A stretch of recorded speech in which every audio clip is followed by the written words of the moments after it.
co-host, Angie Christic. Thank you, Bill. Our guest, Michael Hashim. Good evening, Bill. And we have an additional guest in Nkechie Ogbodo, who we will be speaking to in a little while. First, let me reintroduce to you Michael Hashim, saxophonist, whose career began in upstate New York in the Geneva area. He's played in local bands as a teenager before joining, in 1976, the Widespread Depression Jazz Orchestra. I think we're going through a period like that now for some. Yes. As music director and star soloist, he received a lot of press when he migrated to Manhattan with his band a few years later. He has studied with Albert Renier and Phil Woods, and he was mentored by Benny Carter, Jimmy Rolls. Some of you may recognize these incredible jazz legends, and he's recorded with people in the jazz community, well-known, famous people. I'm so honored to have Michael here. Dizzy Gillespie, Muddy Waters, Nancy Wilson. How'd this get in here? The Village People. That was a good one. That was a good one. That was very diverse. The Microscopic Septet, Gatemouth Brown, Sonny Greer, Shel Silverstein, and Judy Carmichael, and countless others. He won a National Endowment of the Arts, NEA Performance Grant, has toured China and the Middle East for the State Department, played in most major jazz and music festivals on the planet.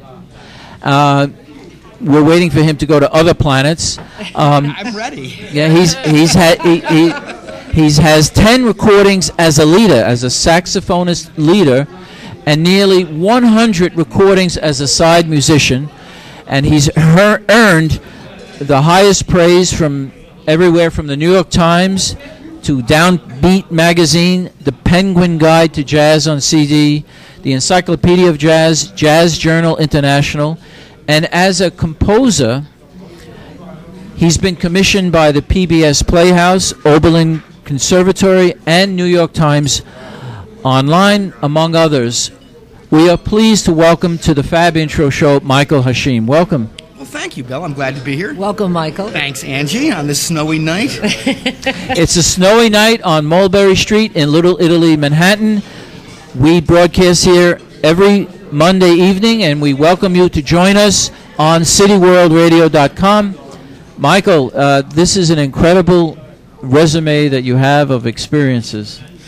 Well, it is, and of course it's only partial, but all humility aside, an awful lot of my friends and peers have resumes that look just as impressive in different ways.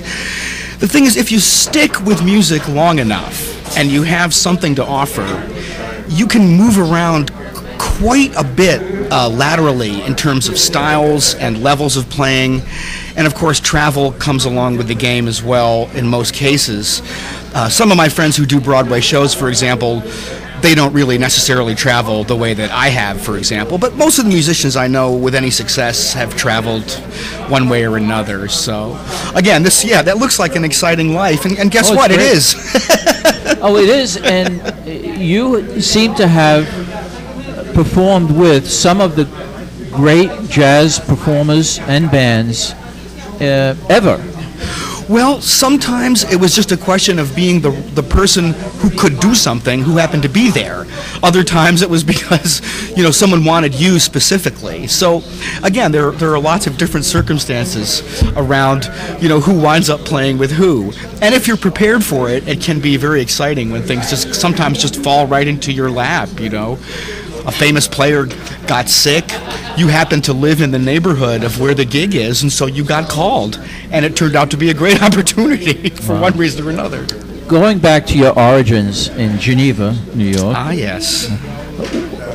What was your turning point? How did you get involved in jazz, and in particularly the saxophone, which is 147 years old, Adolph Sax? That's right. Wow, you're good. Wow. Bill. I didn't even know that. That's good. An Austrian, yeah. Not too many people know about that. And he invented it to be a complement to the brass section and the winds. It's kind of like an in-between instrument, and that was his purpose in inventing the saxophone. Yeah, they were looking for an instrument that was loud like a trumpet, but could play fleet, rapid passages easily like a clarinet. And sax combined the brass material and the conical bore of the trumpet with the key system similar to a clarinet or oboe, and it was a hit. Well, I want you to know that when Angie Christic, my co-host, recommended you to the program, that's how I got to know it. I have had the pleasure of hearing Michael play many times, and his music is absolutely wonderful. And thank you. It was a sort of a chance that I met him actually at Duane Park Cafe, where he was performing with Dandy Wellington. Dandy Wellington, yes indeed. He is a dandy. And I have to say, Michael is not only a multi-talented musician, but he's also a good actor, because he's playing the narrator in one of my productions, and he's wonderful. Well, he's got a great radio voice. Oh, wow. Well, thank you. My goodness. He does, and he's composed some music for us as well. Yeah. Well, it's exciting to do some musical work in the theater for me, because I haven't really done a lot of it, and I love the theater. It's a real different kind of performing excitement from music, and the camaraderie is different, but it relates because it's a performing experience after all. But getting back to your origins, do you come from a musical family? Were there influences that put you in the direction of playing the saxophone? my family, no one was specifically musical, but my mother really wanted me to play when I was about 12, and she wanted me to play the violin. When you're a 12-year-old boy, the violin, it doesn't make enough noise. You know, I wanted the drums like all kids do, but we were living with my grandparents, and the drums were not going to be going down. So, but it was New York State School Band is where it started. Yeah, and public school music programs, so, you know, support your public school music programs. They're important. Without one, I wouldn't have been a musician. And, you know, you could get, my mom got a saxophone for like $5 a week. Well, it's very cold up there in Geneva, Rochester. And Bill, you're right. It drives you indoors. Staying indoors and practicing on those dark winter nights. Yeah, well, exactly. Of course, in your region, some great jazz performers were born and raised in that area, including the Mangione brothers, Gaspare, Gap Mangione, and Chuck Mangione. I didn't know that. And in fact, the bass player, Scott LaFaro, is from my hometown, and any musicians out there listening will recognize the name of Scott LaFaro. He was really one of two bass players that completely shaped jazz bass for the 60s. Mingus was the other one, but LaFaro, and he was from Geneva, actually. But yeah, there's a lot of music up there.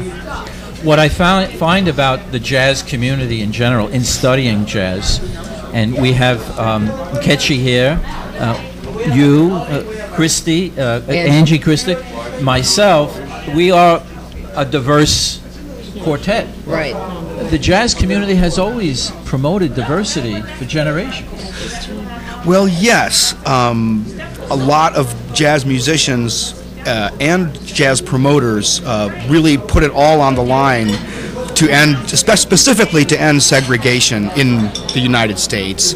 A lot of musicians suffered terribly from that, still do, it ain't over, but and a lot of other people put their careers and their money on the line, in really and specifically in jazz, I think, did.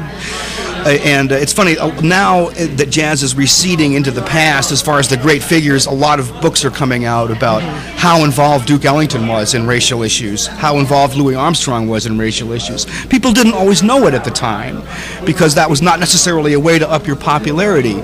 You know the name Paul Robeson. I mean, Paul Robeson spoke out, and then he couldn't get a job. He had to go to Europe. You know, Josephine Baker spoke out, well, forget it, she had to go to France. So I think Artie Shaw also as well. Like Artie Shaw put a lot on the line. Billie Holiday. Yes. That was a very terrible experience for Billie, actually, and she spoke about it. It was very, very hard. She suffered terribly from that, and so did some of the other African American performers who toured with white bands. It was not a good experience for them. No, but unfortunately it was a necessary one, and you know, for all the young musicians out there listening, I hope you know a whole lot of people suffered so you could have a better life in music. Yeah, that's true. You know, I am fascinated with the saxophone. I love the saxophone. I love its music. but I have to confess that I tried